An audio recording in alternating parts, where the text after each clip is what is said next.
कोई व्यवस्था नहीं है, कारखाने की कोई व्यवस्था नहीं है, शिक्षा की कोई व्यवस्था नहीं है, सुरक्षा की कोई व्यवस्था नहीं है, लेकिन जो व्यवस्था होनी चाहिए वो व्यवस्था नहीं।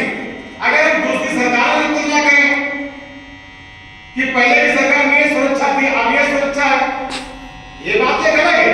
पहले ये शिक्षा थी, अब ये शिक्षा है, वो बात अलग है। लेकिन जितनी शिक्षा होनी चाहिए, जिस लेवल की शिक्षा होनी चाहिए, देश की आजादी के बाद जो स्तर हमारा होना चाहिए वो स्तर हमारा भी नहीं। सर्वजन सुखाड़ पार्टी इसके लिए काम करेगी।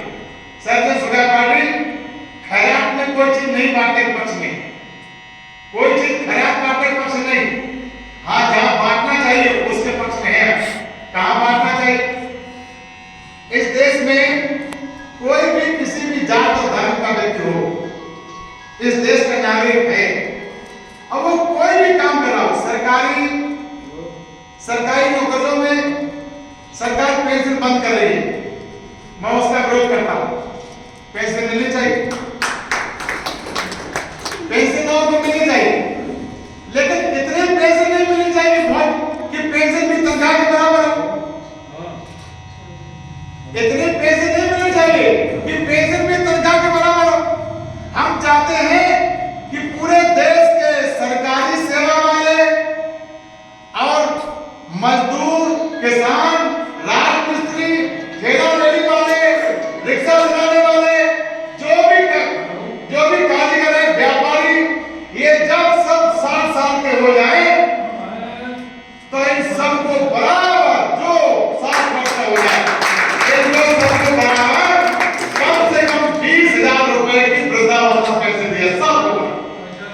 अब मास्टर साहब बैठे हमसे गुस्सा होंगे, इनको 60,000 रुपए पेंशन मिल रही, ये कहेंगे ये मेरे के लिए कटौती कर रहे हैं, ज्यादा मिलेगा, ज्यादा मिलेगा, 70,000 80,000 पेंशन मिल रही। अब मेरे हिसाब से इनको पेंशन 80,000 की जरूरत नहीं है, इनको भी 20,000 पेंशन मिलनी चाहिए।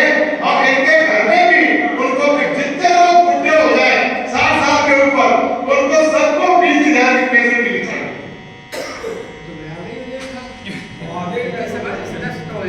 आगे रहेगा, इनकी जो आधी बचेगी पेंशन वो गांव का जो किसान जब 60 साल का होगा तो उसको मिल जाएगी बराबर।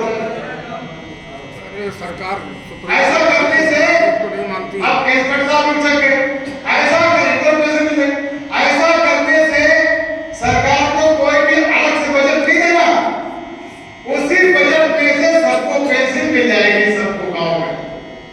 बुढ़ा जो आदमी बुजुर्ग हो जाता है वो गरीब हो जाता है, उसके पास कुछ नहीं रहता। जब बुजुर्ग हो जाता है तो वो भी दूसरों के सहारे हो जाता है, बच्चों के सहारे हो जाता है।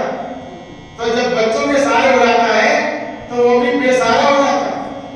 और जब ऐसे बेसहारे बुजुर्ग को अगर 20,000 रुपया पेंशन मिलने लगेगी तो उसका भी सहारा हो जाएगा।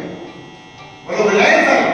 हमारे लिए ये मांग है कि जो व्यक्ति 60 साल का हो जाए, ये तो एक हंसी मजाक की बात है कि पेंशन की ना दी जाए,